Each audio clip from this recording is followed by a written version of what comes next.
purpose of this video is twofold. One is to show you how to attack effectively. An effective attack is an attack that hurts your opponent, makes sure he can't get up. Right? He's down. He's not going to be much of a threat to you. The other thing that this video is going to do is to teach you how to attack correctly. Now, a correct attack is an attack that if something goes wrong, you can defend yourself. You still have the ability to retreat or regain, regroup, whatever you want to call it, but you'll be able to survive. A lot of people don't know what's involved in a knife attack or how to do it correctly, and because of this, there's a lot of nonsense out there. People talk about this, that, and the other thing. Let me tell you, people, there's a lot of stuff here that you're going to be learning today that is definitely something that you've never heard of before. And to tell you the truth, you may not want to know it. Okay, the other bit of news that's going to come as a real surprise to you is that most people don't know how to effectively attack either. You'd be amazed at the incompetence out there. It actually averages out to about 45 attacks for every death. So that's about 45-to-1 ratio that you're dealing with here. Now, a hydroshock can cover up a whole lot of incompetence. And let me tell you, when it comes to knives, there's also the Bozo Brigade. But people rely on the first move too much. So they come in, they make the first move, and they think that is an effective attack. It's not. It's just that they get the drop on the other person. Okay, I'm going to show you now the difference between an effective attack and a correct attack. An effective attack can still be incorrect. Bam! That is an effective attack. It was, however, not a correct attack, right? He's going to be down within 5 to 30 seconds. You know, loss of blood, shock, boom, he's out of the picture. Now, what happened with that is that my attack was way off balance, right? Had he countered-attacked, I would have been in trouble. Now, this is a correct attack. Okay? Now, if somebody counters attack, he can immediately, begin to get out of the way or to fight back. This is what happens if you do an incorrect attack against an experienced fighter. Now, see, that is something that you don't want to have happen to you in the middle of a knife fight. And that's why you have to have a correct attack as well as effective attacks. Okay, I'm going to show you something that the martial arts magazines love to show. Boom. From this position, excuse me, I can do all sorts of fancy kung fu moves. Okay? I got to tell you, people, every dick-pulling technique that you see where the guy goes all over the dude is fantasy. Okay? What is wrong with this attack is that there's 3 major areas that just are unrealistic in any way, shape, or form. Number 1, boom, he's way overcommitted and he's off balance. From here, I can drag him off, etc., etc. If I decide to counterattack, he's so far out in the boonies, he can't get back in time, right? Nothing but a total amateur would attack you like this.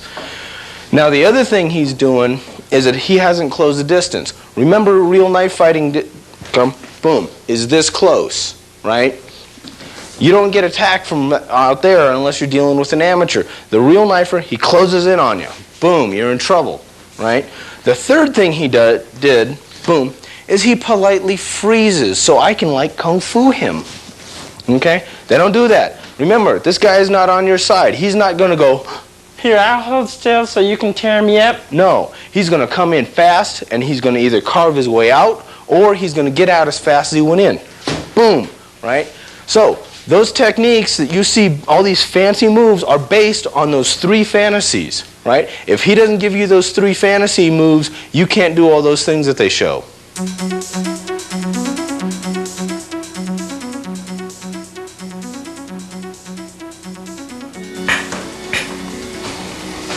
Okay, that was a correct attack. You'll notice I didn't kung fu kill him. I didn't have a chance to do all those nice moves that sensei so loved to make up and teach people as an effective knife technique.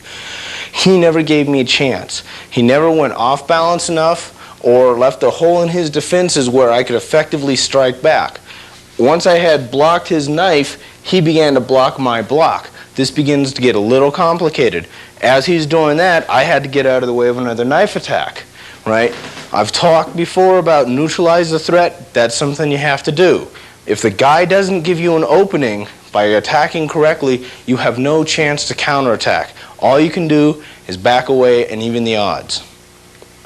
The underlying secret of knife fighting is balance. right? If you are in balance, you can have mobility, flexibility, and speed. Go. With a balanced stance and your body in balance, you can move, you can strike, you can retreat, you can get out of the way in time if something goes wrong.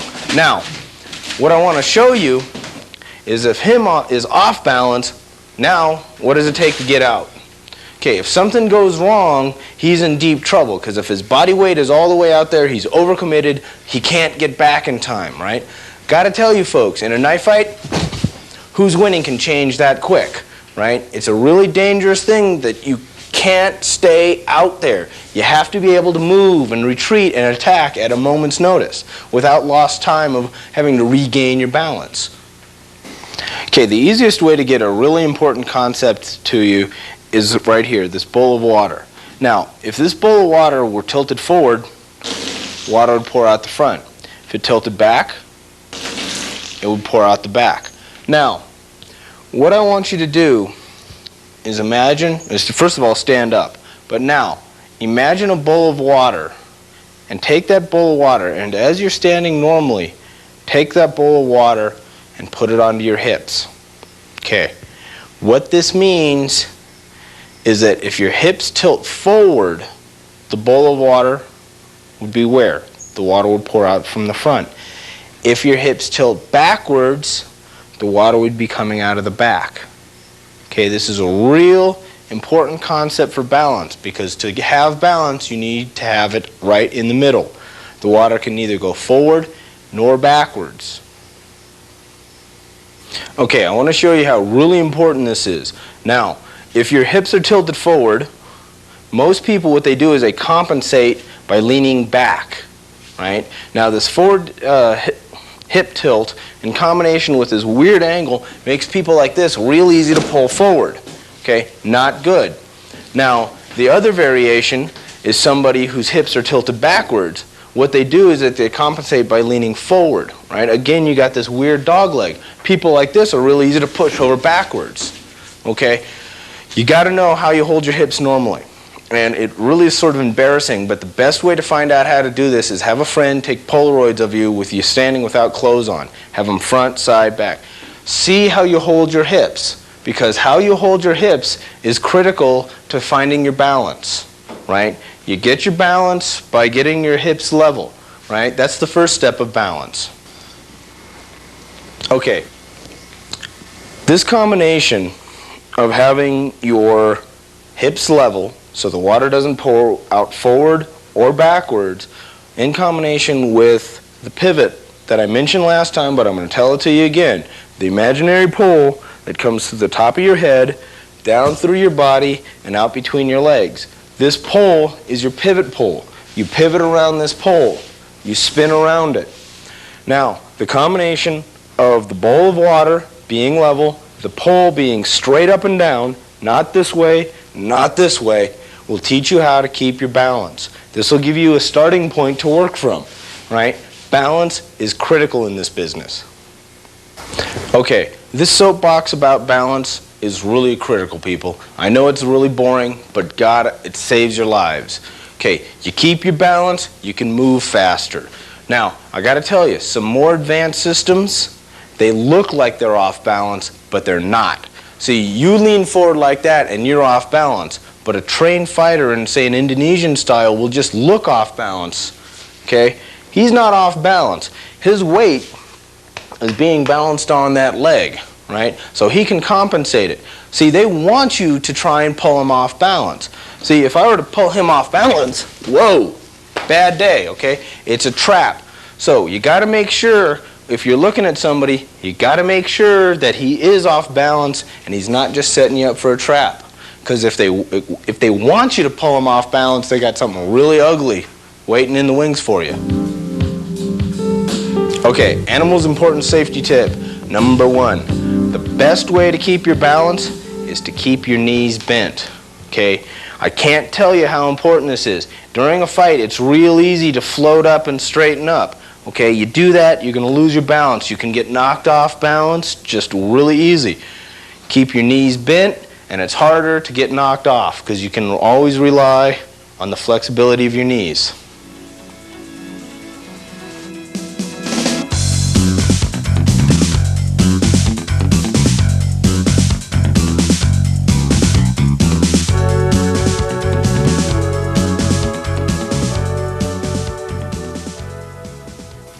You know, the hardest part about doing that last scene was every instinct we had said wrong, which it's true. I checked around. I couldn't find a name for that stupid stance, so I called it as I see it. The Hollywood stance. Okay. Now, what's wrong with this stance is just incredible. But let's just start out with the basic thing that we just learned. Which way is the water pouring? Right? Right. The hips are tilted forward. The water is going that way. What does that mean? It means he's easy to go off balance. Now, towards me. Any force or pressure is coming at him at 90 degrees off his stance integrity, right? I mean, he's really vulnerable to any pressure from this. I mean, he goes over real easy at this point, okay? Understand, this is a starting point, and we're talking about what's wrong with this. Again, now, if I have a knife, he's screwed in that position. Not a good stance to believe in. Okay. That last part was bad enough, but you want to see the really most spectacular flaw about this stance?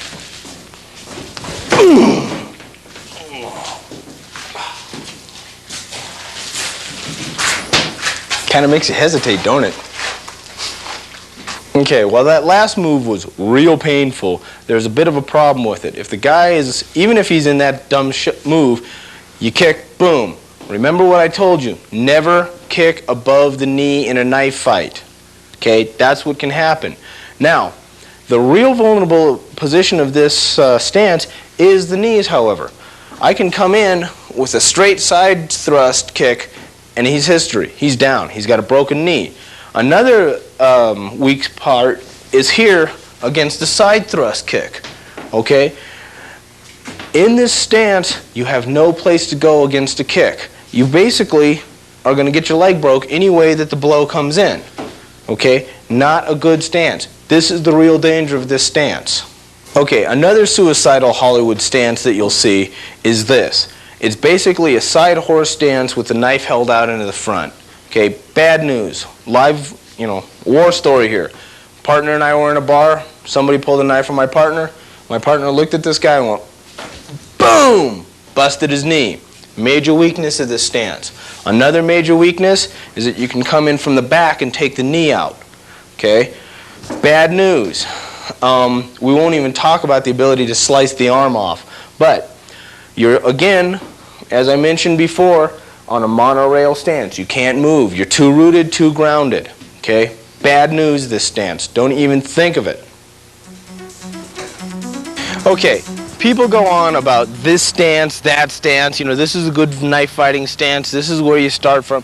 Let me tell you people, reality of the situation is you start fighting from wherever you are at the moment that you're attacked. Okay, that kind of blows a lot of the other stances out. A lot of the other stances that you'll hear about are basically you're getting ready to cut somebody. They're not actual fighting stances, they're whack, surprise, you just cut the guy. Now, no matter what stance you choose, there should be 6 basic laws that it adheres to. And these 6 laws are very simple. Okay, number 1 law, that any stance, any position that you find yourself in, is it should protect your knees. Okay, either by getting out of the way of a kick, or if the person connects, rolling with it. Okay, it's real easy to come in with a cross kick and pop a knee. Unless, if you're not careful, it'll break it, so you roll away with it. Okay? Learning these things and protecting your knees is a major point. Okay, the second thing your stance should do is protect the family jewels.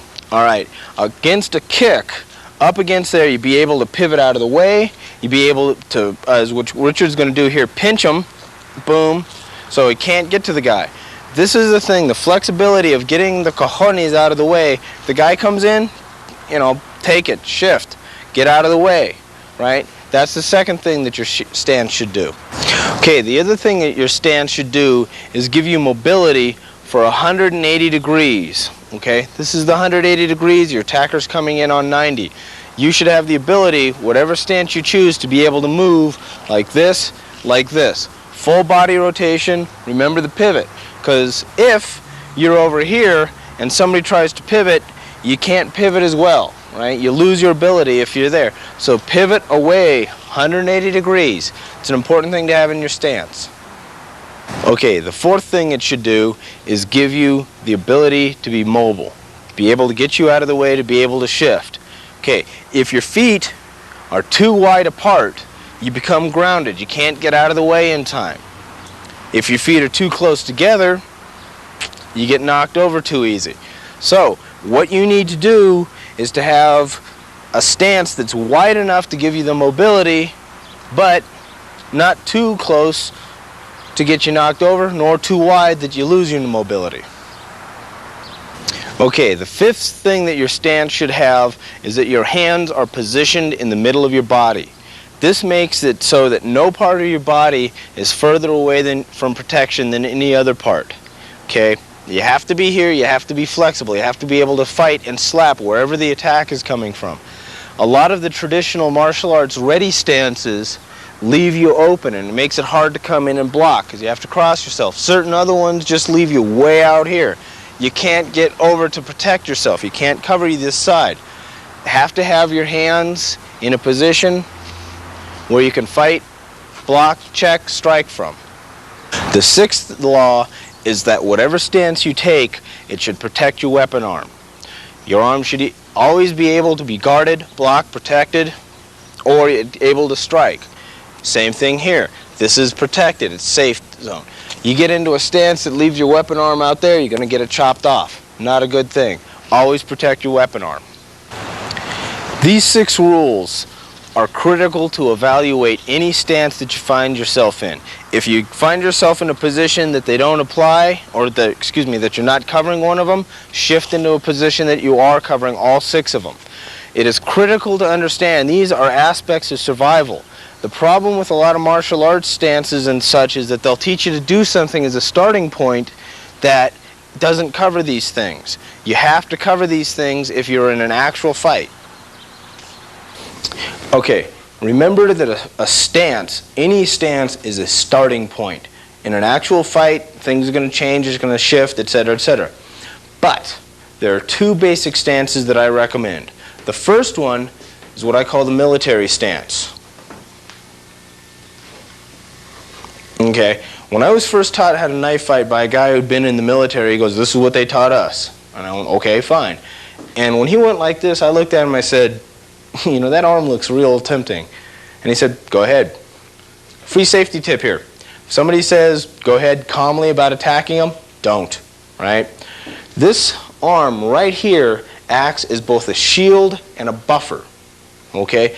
What this does is in this stance, a kid from Podunky, Iowa can survive against a better knifer, right? Now, this arm as a shield keeps the guy from closing on you. Now, if he were to try and close on me, bam, I can block his attack. It's my shield and it's the buffer zone to keep him from getting into actual closing distance. In the meantime, my knife hand is open and I can come in, right? The trap aspect is you want him to come at your arm. You want him to slash. Boom, you can counter slash. You know he's going to come out. Boom, you can move there, right? So really good technique, and it takes a kid from, Middle America who's never fought with a knife, and it gives him a chance against a more experienced knifer. Okay, another really good advantage of this stance is that it protects your knife arm. Okay, a real primo target is to cut the guy's knife arm. This keeps it back, keeps it safe, right? Now, you can absorb the attack here and still have the ability to counterattack. From this position, down low, you can thrust, direct angle into the really good kill zones. You can slash, disable, right? You can come up, open up this way. Really good slash technique. Another really good thing about this is that since the knees are bent, you can come in on different levels. All you do to change the level is straighten your knees. You start in here, the guy comes down to block, you straighten your knees, you cut up high. Okay, really good system. Okay, folks, I got to tell you something. As good as this stance is, there's still a problem with it. And what this has to do with the way the military thinks. According to the military thinking, you're expendable. Okay? The number one choice is that you kill your opponent and keep on going. The second choice is that you kill your opponent as he kills you. Now, I don't know about you, but I have a problem with that mentality because I intend to live. See, this stance, as it is right here, can handle a bum rush. Come in, boom, he rushes, I attack, right, boom, boom, I can take the attack, right?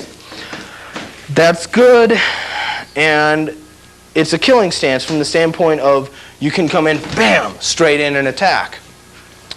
Richard and I modified this a little, and what we did is that we took the legs and went from such a deep-rooted, wide stance to take the impact of a rush and took it more into what the railroad stance is that we were talking about. This gives you more flexibility. So if the guy comes at you, bam, you can get out of the way. Now you still got this arm up here to protect you. Okay, the real advantage of this system is that against an experienced knifer, it's going to be a double kill, right? Against an expert, the guy, he's going to rush you and he's going to go down with you. And believe me, a double kill is not what you want to do in a knife fight, right? This will keep most people away. They'll look at that and go, I don't want to rush that, okay? So this is a good starting stance, and I recommend you practice it to get accustomed to it, right? To learn the nuances of knife fighting. Start in this stance. Okay, now with that modification, Richard and I really agree with that, except for on one point. He feels that you need to be on the balls of your feet. Okay? From there you can spring and move real quick. Now I gotta say I agree with him on that. You can move faster. My personal problem with that is unless you're really well trained, it's easier to lose your balance off the toe, off your balls of your feet. Okay? What I vote for is the same thing, but putting the feet flat. It's a little bit slower. I'll admit his is faster. This way, though, the balance is a little more guaranteed. Well, if there is ever a guarantee in a knife fight. But you're less likely to fall off, knock yourself over and, throw yourself off balance when you are flat-footed. His is quicker. Mine's a little more guaranteed balance. Personal choice. Okay, it's up to you. Okay, the next stance I recommend comes from a form called Pencak Silat. And this is basically it. When I first saw this stance, I looked at it and I said, oh, that's easy. You just, well, then I ended up standing back there with my hands in my pocket going, that's real ugly. This stance, everything that I've talked about in these videos, mobility, footwork, speed, flexibility, good balance, it all becomes gruesomely possible from this stance. Okay? So we're going to look at this real close in a sec. Now, I'm not going to be as paranoid about getting cut as I normally am, but I want you to see the effectiveness of this stance. Okay, folks, I just got torn up there. I mean, I was really seriously sliced on that one. And the only thing I did with that was wrong was I was overly aggressive. Okay? I came in, I closed, and I left myself open when I closed, in the sense of I jumped in there before I had a really serious opening, and he used it, and he cut me up. Now, remember, a knife slice is real bad news, okay? When you see people out dancing around, that's sparring. It's not knife fighting. Real knife fighting happens this close, and it's multiple slashes, multiple hits, right? Real dangerous business here. Folks, it works like this. You start out with the military stance. I recommend you modify it a little like we told you about, a little higher up. But practice this stance. You and your buddies go out, get some rubber knives, also get some safety goggles. That's all I ask for safety for you. And practice this. Practice checking, practice blocking, use it as shield work, cut, fight. Get your reactions down. Learn what somebody looks like before they attack, as they're attacking, how they attack. Practice the angles. Start out with this. Once you get these things down, this will save you for about 90% of all the knife fights you'll get out there. And I used this stance for years, and I always ended up with double kill against experts, even the Indonesian experts. This is a good stance to start from, but it is a starting stance. As you progress, you may want to shift to this stance. You may want to shift to the more forward stance. This is Faster, quicker, more flexible. If you don't have the basics down though, it's also more dangerous to you. So, start out here, work your way up here. Fuck you.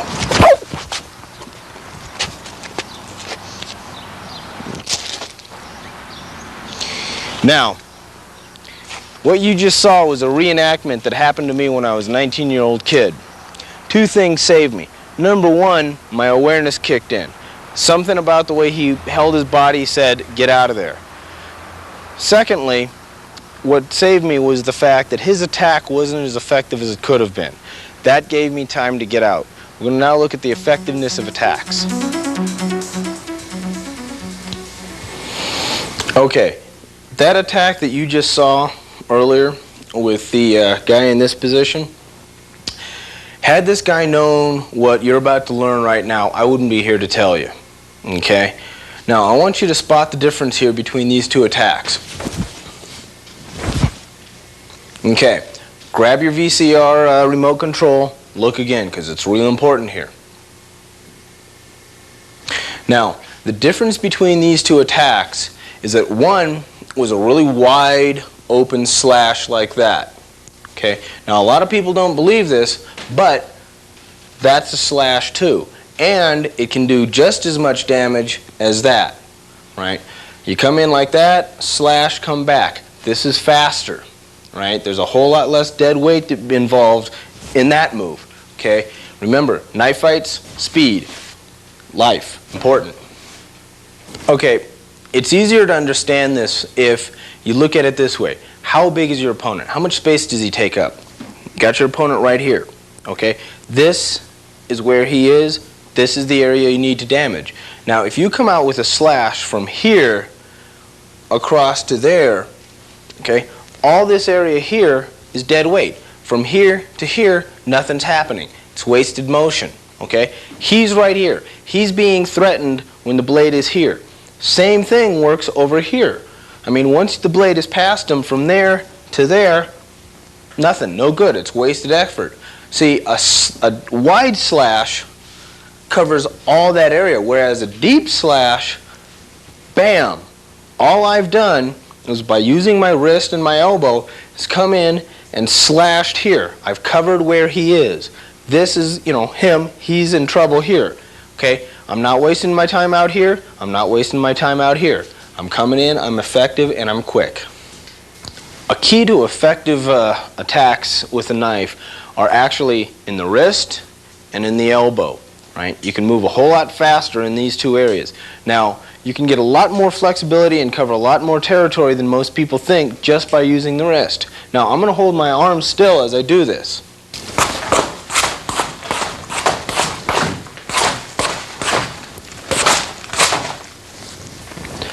Okay, what you just saw was me just using my wrist, okay?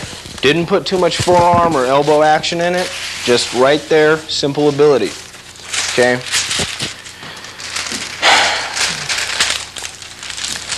Look how much space I would have covered.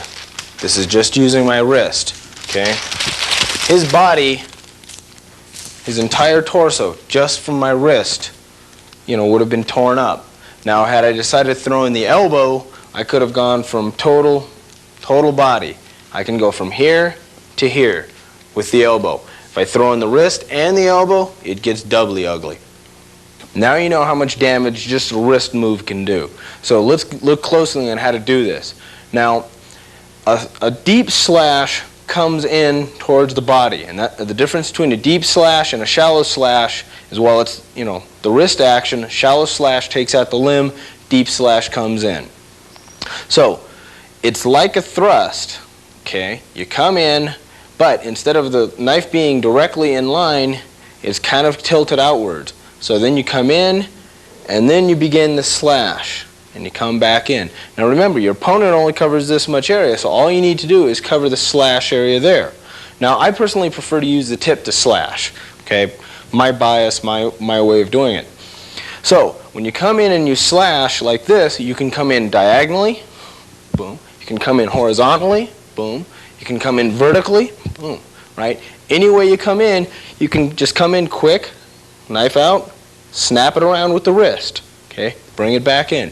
This is a whole lot quicker, bam, than this. Okay, you can do the same amount of damage in half the time. Okay, everything I have taught you up to this point all revolves around one area, one concept, and that's circles. The pivots, right? The wrists, okay? The elbow, it's all circles. A key to knife fighting, and actually of any type of fighting, is circles, okay? Whether they're big circles or little circles, okay? It's all the same thing. It's the loop, it's the circle, right? Because a circle is faster than a straight line, okay? Because a straight line, the energy comes in, it stops, it has to restart. A circle is one continuous action, okay? A slash will come in, come back, okay? A thrust kind of goes clunk, restart, boom, okay? Faster, okay? You learn these, remember the circles. Small, slash, work. You practice with your wrists, you practice with your elbows, okay? You practice with your shoulders, okay? You also practice with your body, because your body also moves in circles, okay? This whole process is a whole lot faster and a whole lot more natural than a lot of linear fighting styles. And it's more effective, too. Okay, I figure by now you're going, well, we want some action. You know, I agree. This is kind of dry stuff, you know, technical, how to slash, etc., etc. But it's real important. You know, the tight circles, this information is what will save you in a fight. Now, Richard is in what I call the close but no cigar stance. It's not quite a Hollywood stance, but a lot of people naturally drop into it. Okay? He's not going to do any major flaws, mistakes, etc. He's just going to make his slashes a little wider, like a normal person. And I want to show you the effectiveness of tight circles and slashes against the wider ones.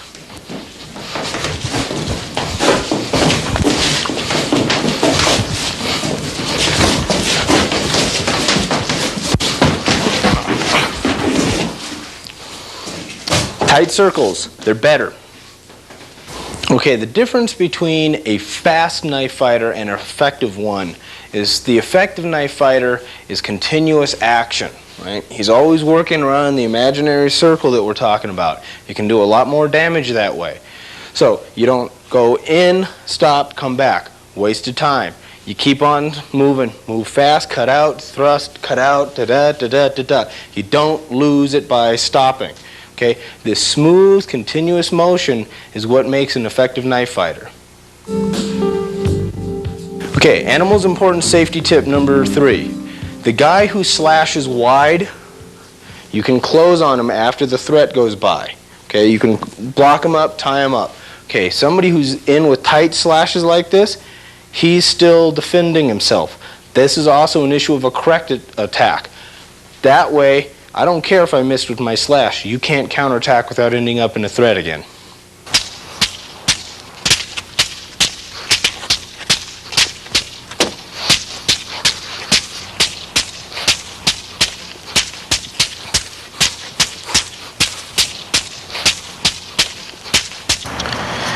You know, I hate these things. A shinai is a practice weapon, and one of the major problems that people encounter with it is that they don't understand that real weapons have edges. Shinais don't. Somebody can be blindingly fast with these things and he'll hit you, but he'll hit you with what would be the flat of the blade. So the guy just bam hits you, you go ow, pain, hurt, but he didn't cut you. To really cut, if you were using the real actual edge, you'd have to shift.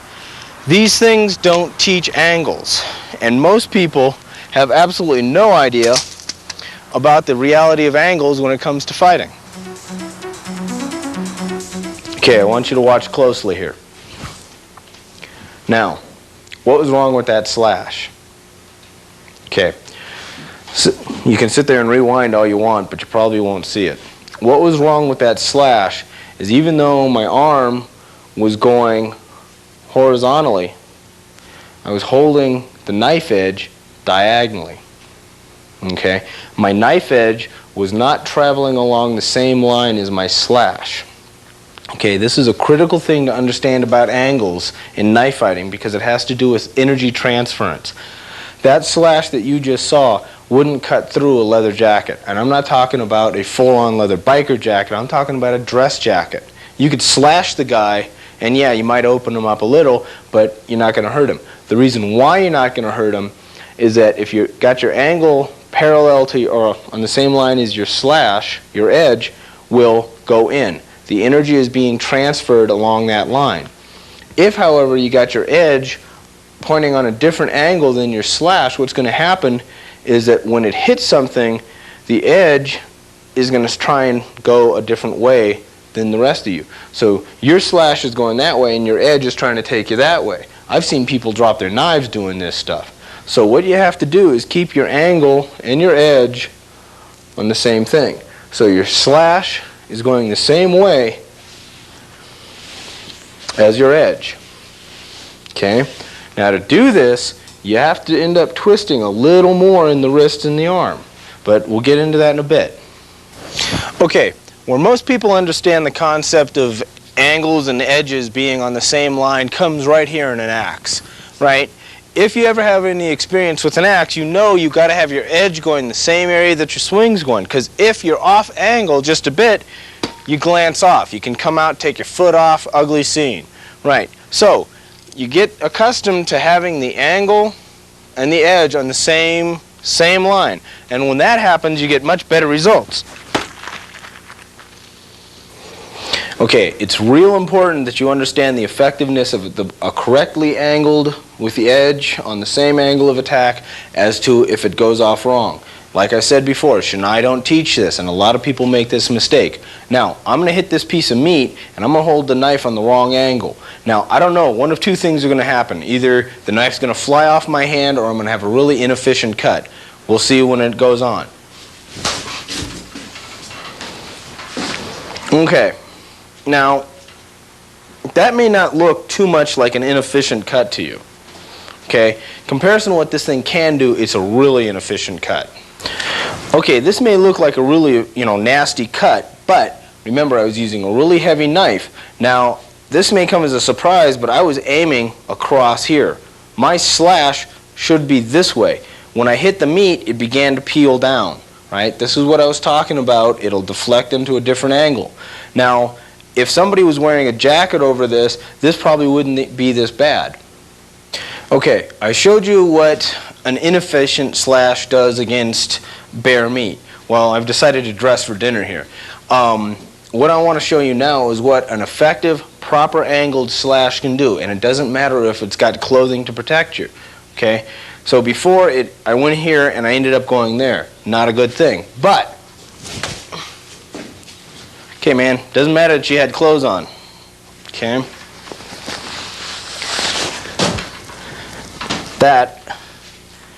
Okay, that's a pretty good slice there. And that was just using the edge because I didn't use the tip. Okay, that was a slash this way. Okay, that's a slash. If, however, I were to use my tip as a tipping rip, okay, you can get a much deeper penetration. Yeah, much deeper there. See, all of these actions are coming from the same thing. The fact that I'm coming in on the correct angle and I'm getting much deeper. I hit bone right there. Okay, so correct angles are an amazingly fast process once you get the hang of them.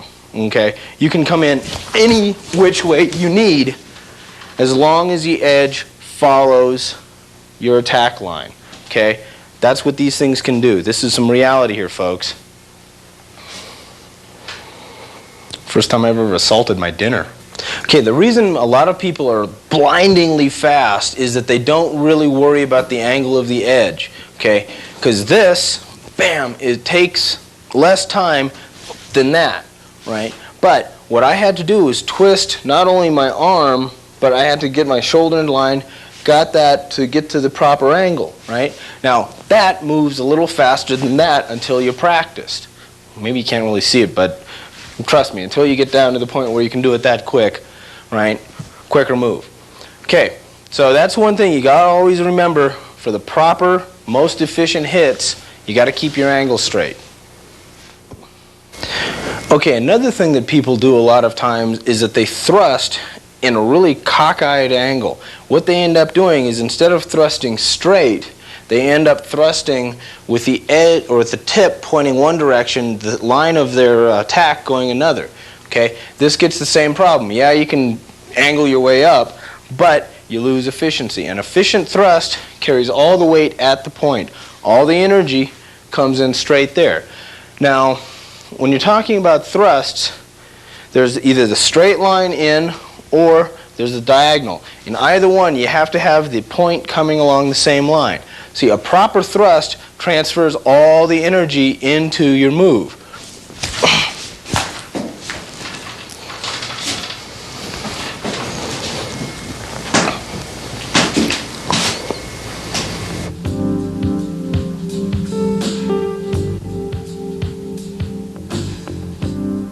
Animals, important safety tip number 4. When you're dealing with somebody who has a heavy jacket or clothing, whether it's leather or denim, what you really have to pay attention to is the angle of your attack. Because if your angle of the attack is incorrect, the clothes are going to act as armor and protect the guy. One of the advantages that I've always maintained knives have over guns is that you can make sure that you wound the guy rather than just kill him. Once you pull the trigger, sometimes it can get real unpredictable as to what happens. A knife, however, gives the ability to wound your attacker, cut him, let him know that he may not want to continue with this particular move. There's a couple of things that you may want to do this, or reasons why you may want to do this. Number one, a lot of people have trouble with the idea of killing somebody. That's a personal reservation, which I can understand perfectly. By being able to cut somebody and wound them and remove the threat, you may feel better about it. That's one of the major advantages of a knife. Now I got to tell you folks, one of my all-time favorite non-lethal areas to strike is the arm. Somebody sticks their arm out, leaves it hanging out, boom, boom, boom, boom. Cut it off. Slash it. Spoom. He's not going to be using this arm for a while. It's important to understand that people don't really take damage to their arms real well. If somebody's got a weapon, you cut their arm, end of the conversation. Now, this is a really ugly scene. Boom. This knife fight's over. He can't use his arm anymore. I'm safe, he's in trouble. Or if I'm not willing to kill him, he's not going to be willing to push it because he doesn't have an arm anymore. This is your arm. It's a diagram of the musculature of what you have underneath your skin. These muscles run the entire length of your forearm. And what they do is that they turn into the tendons that are on the back of your hand here. Okay, they control that action there. Now, any attack on this sector, this will affect not only the forearm, but it'll affect the hand. An attack here will prevent the movement of the hand. Now, these sort of muscles are very susceptible to a variety of slashes and thrusts. A tight slash over the back, right, the little circle, I mentioned it before, comes in, opens up there. Okay, you can come in with a chop, a larger one if you want to get the back of the guy's arm. Come in like that. Okay, these are prime areas, good areas to hit. You can cause a lot of damage with very little penetration. Another one of my personal favorites for targets is an area called the snuff box. It's this part of your hand right here. You'll notice that there's a lot of muscles in here and tendons. These control your wrist action as well as your thumb action. Now, you take somebody's thumb out and they are busted down to raccoon status. Lots of mischief, but no opposable thumb to get into with it. So, this is a really good target right here. Very susceptible to a loop slash or even a point rip, anything. Just come in and hit right here. Good target. Okay, there's a lot of good ways to get to the wrist and the arm. Most people when they fight, they leave the arm out anyway. Okay, most people think that a body shot is the best one. No, a lot of times you open it up by cutting the arm. So if the guy thrusts at you, you can come in over. You can come in with a round loop slash like that. You can come in with a straight slash just diagonally across his forearm, that way too. Boom, boom, boom, boom, right? Or what you can do is if he thrusts in, you can then rip him back with the tip. Don't forget the tip is an important aspect of fighting here. You can do a lot of damage with that, and tip rip's real nasty. One of my personal favorites is when the guy thrusts, boom, what you do is you just flip your wrist up, put your knife here, and let him peel himself. Real nasty, real efficient, and it's great as a counterattack. The guy thrusts, slash. You just carve him, or he carves himself actually. Okay, the most common reaction when a knife flashes past your eyes is to freeze. So even if we're in a fight, squared off against each other, boom, that reaction, it's a shock to have that knife flash by you. The second most common reaction is this, to jump back. Okay, that's a good example of what happens. Most people go, wait a minute, and they get out of the way. It's really scary to have this go by. If you meet somebody who doesn't react negatively to a knife flashing by their face, speed of sound's Mach 1, I suggest you break it as you get out of there because you're in way over your league. Okay, one of the things that I really like about knives as weapons is that you can control how much damage you do. Now, a slash to the face isn't going to kill the guy unless you mess up and hit him at the carotid artery. That's where it gets real messy. You could possibly take out an eye. Well, that's his problem. He shouldn't have been in a knife fight with you in the first place. But one of the really nice things is that a slash to the forehead bleeds, and I mean it bleeds bad. Have you ever cut yourself shaving? You know how much blood you get there?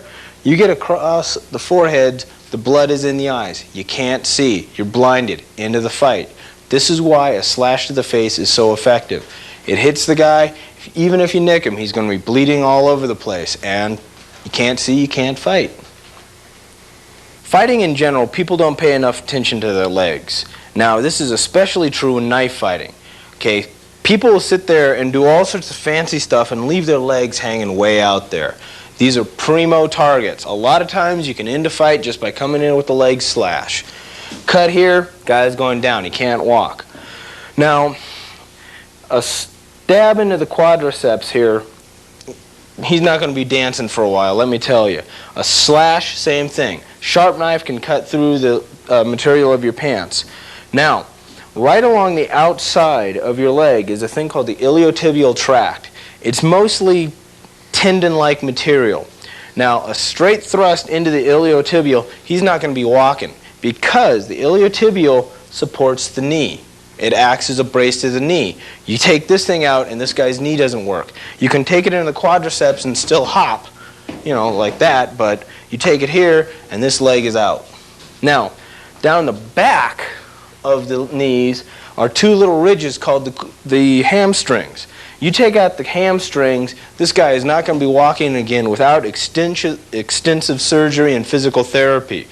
Even on the outside, you take out one, he's down. End of conversation. If the guy's laying on the floor, he's not much of a threat to you. You've won the fight. So when you're fighting, don't forget the low slashes. Low slashes to the leg are really good, really effective.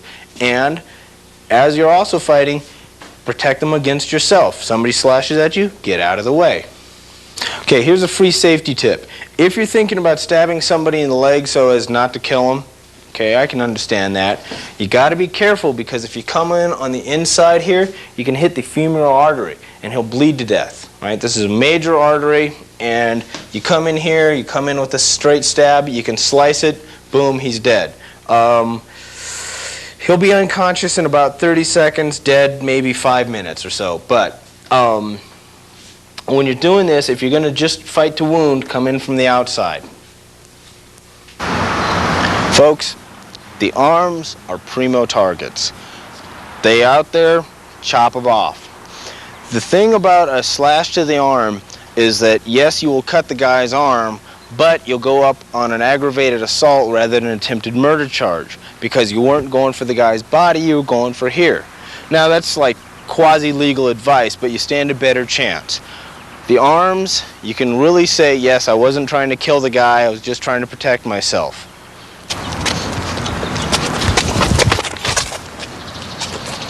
What you just saw there was a combination of my other two favorite attack points. The face and eyes and the legs. These are also two things that people do not expect to have an attack coming at them from.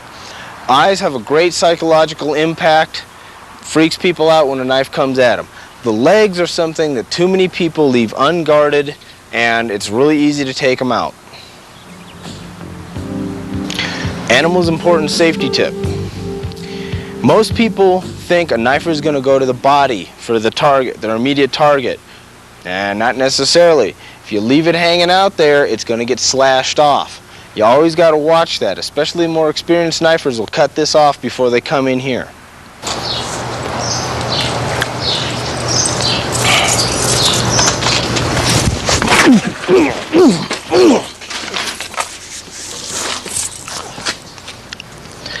What you just saw is a pretty good representation of an actual assassination. Now, I don't remember the guy's name, but a Roman general once said, to wound, use the edge. To kill, use the point. Well, when they dug up a lot of the old Roman soldiers, they discovered old multiple slash wounds that had been healed. But on the ones that they found where the body obviously showed, it was a puncture wound. It was a thrust that had done the soldier in. The tip finishes the job for you. Okay, there are two basic ways to kill somebody with a knife. One is to hit something important and interrupt a major system. The easiest way to do that is through the cardiovascular and respiratory system. You can come up through here, hit the heart, hit the diaphragm. That's going to mess up the system. Another way is to come in through the throat, open up the carotid arteries, bleed to death, etc. That is targeting, very exact work. Now, another way to kill somebody with a knife is to come in and do multiple attacks. Not only do you hit one area, you just don't hit one, you wiggle the knife, you pull it out, you come in, you wiggle some more, same thing. You basically cause as much damage in as many systems as you can, right? You can do more damage with one well-placed shot and make it faster than you can with multiple stabs that are just randomly scattered and maybe hit an important part. Okay, this is a Gerber Mark II. Really popular with certain elite units in Vietnam back in the good old days, so to speak. This, like many other fighting knives, has a very important thing to notice about it. The blade length is long enough to reach important targets, okay? Now, if I come in from below, it's long enough to reach his heart, okay?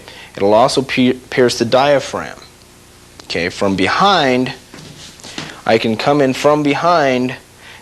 Even though I'm coming in underneath the ribs, it's long enough to reach up into the front and pierce the heart.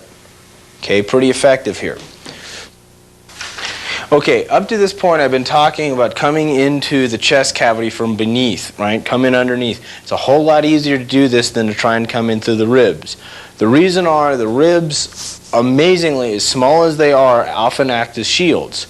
Okay, the other thing is, most people don't stop to think about it, but if you have to come in through a human ribs run side to side, like we have this here, okay? You don't want to go in with your blade held vertically. You have to come in with the blade held horizontally. That way you can go in between the ribs, okay? See, if you come in with the edge vertically, bam! Look, I just ran into a rib right there. That's all the penetration I got, okay? Not good. On the other hand, if you come in horizontally, you're in. Okay, something that you really got to understand is when you're talking about stabbing something, that means that you're going to get resistance. There's going to be force pushing back. Okay, if you have a knife that doesn't have a hilt, like this, you have to be very careful to make sure that you have a correct hammer grip. I mean, a really hard, solid grip. So when you stab, you don't end up riding the knife down. I've seen people do this, open up their very own hands if they hit a bone or something, hit some form of resistance. You can slip on your own knife and open yourself up. Now, another thing is serrated edges. Now, you'll notice this Gerber Mark II. Yeah, it's got very small serration, okay? This is made up for by having a leaf-shaped blade here, right? It can go in, and since it's not saw-edged but serrated, it can come out as well as it goes in.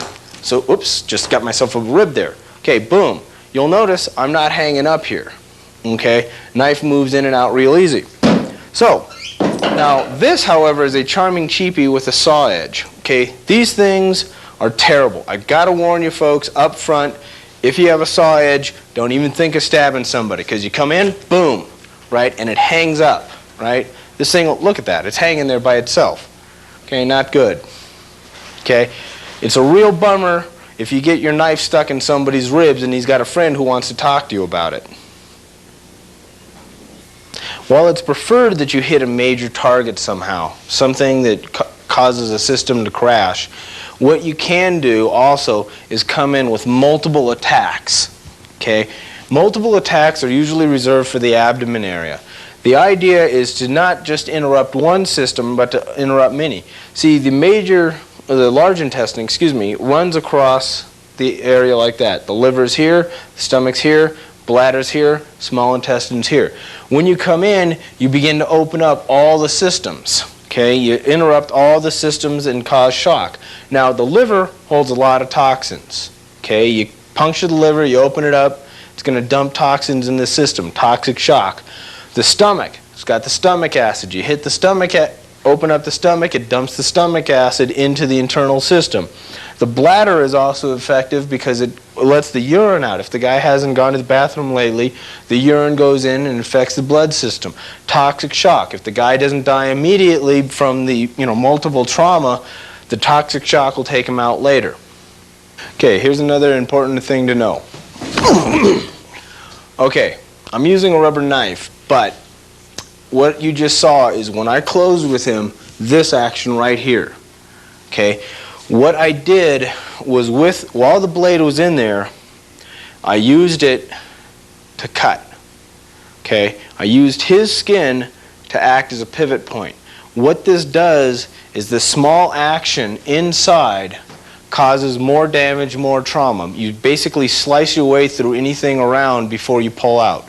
So when you stab, you slice, pull out. Okay, even if you miss, even if you're going for a major target like the heart, okay, well, gee, I missed. Boom, I just corrected the problem. Boom, boom. Okay, remember early on I told you about survivors, and survivors are people who will hit from the front or from the back? I wasn't joking about that. The object is to be the one still standing when it's over. Now, the back has got the same thing when you can come up into the heart.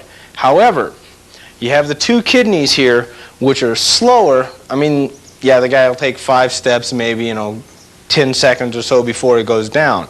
Okay, he'll be losing a lot of blood because there's 2 major arteries going into the kidneys, and they hold a whole lot of blood. They also hold a lot of toxins, but it's not a guaranteed kill shot.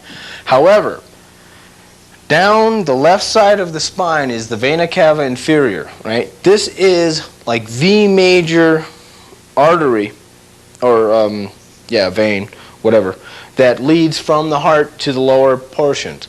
This carries all your blood. You get this cut, and it's like opening up the bottom of a barrel. It just gushes out, right? Not a good situation to get this one cut. Now, what I want to show you here is rather important. When you hit from behind, I've spoken before about this, that you got to hold the guy, close with the guy, right? This is especially true from hitting from behind. Now, the way the military teaches it is you come in around the guys up here. Now, I feel kind of silly trying to take somebody out on my tippy toes. Okay? This is a disadvantage of when you're dealing with a small guy hitting a big guy. However, what you can do instead if you're small is grab the shoulder, drag him over backwards, proceed to hit. Okay? If he's got long hair, take him from the hair. Okay? Another good way is grab him, take his knee out. Okay, then you start pumping. Now, the main thing about this is that to be safe at this, you got to drag the guy over backwards. Now, Richard can do this properly. See, from that position, pulled back over, I'm helpless. I mean, I am off balance, there's nothing I can do, so he can keep on shanking me. I can't really fight back. It's over. That's how you take somebody out from behind. If you've decided that you got to punch somebody's ticket, the way you got to do it is come in, close, hit hard, hit fast, hit multiple. Make sure your attacks are both effective and correct. You got to hold on to them to keep them from fighting back too. Because believe me, they don't fall down like in the movies. They still have enough juice to fight back. I know a lot of people who have fought back. I know a guy who managed to blow his attacker away with a sucking chest wound. Still survived long enough to do it. So what you got to do is come in and make sure he can't get away. Animals important safety tip number 6. It was said in a movie years ago and it still holds true. There ain't no rules in a knife fight. You do whatever you have to do to win. Okay, while if you hit somebody in a major area, he can go down within 3 seconds and be dead inside 30 seconds. Hollywood loves showing the people, guy gets shanked in the stomach, right? Guy falls over and dies immediately. Now this...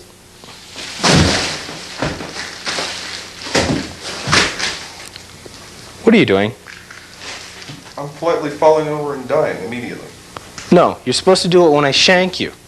Oh, you mean I don't get to fight back or struggle or try and run away or anything? No, you're supposed to die nice, clean, and quick, right there. I suppose I don't get to let my sphincters cut loose and bleed copiously all over your nice clean clothes? No, I remain like with no bodily fluids on me whatsoever. That's Hollywood.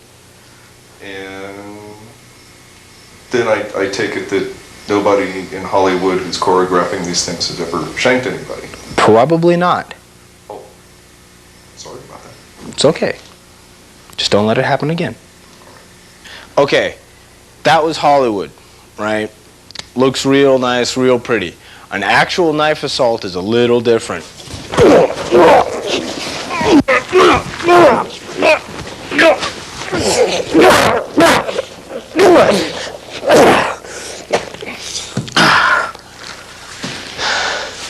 Okay, except for the bodily fluids, that was it. He was fighting. He was giving me everything he got. I would be covered from eyebrow to foot in blood and urine and feces. When somebody dies, everything lets go, okay? And he's going to be pumping blood. I mean, this entire area here would be covered in blood. It's not fun, this business. It's serious, it's gross, and it's ugly. You know, I buried my first friend when I was 15 to a knife fight. And in case you hadn't caught on, we've been talking about a lot of gruesome stuff here. In knife fighting and reality, you got to understand the winner of a knife fight is the guy who ends up doing 20 years hard time. The loser's in the graveyard. This is not fun business. It's not a game. It's some serious, ugly stuff here. And you probably now can see why I spend so much time telling people how not to fight. But now, if you got to do it, you know how to do it and you'll know how to stay alive. Because that's where it counts. It's final analysis. It's who's left breathing.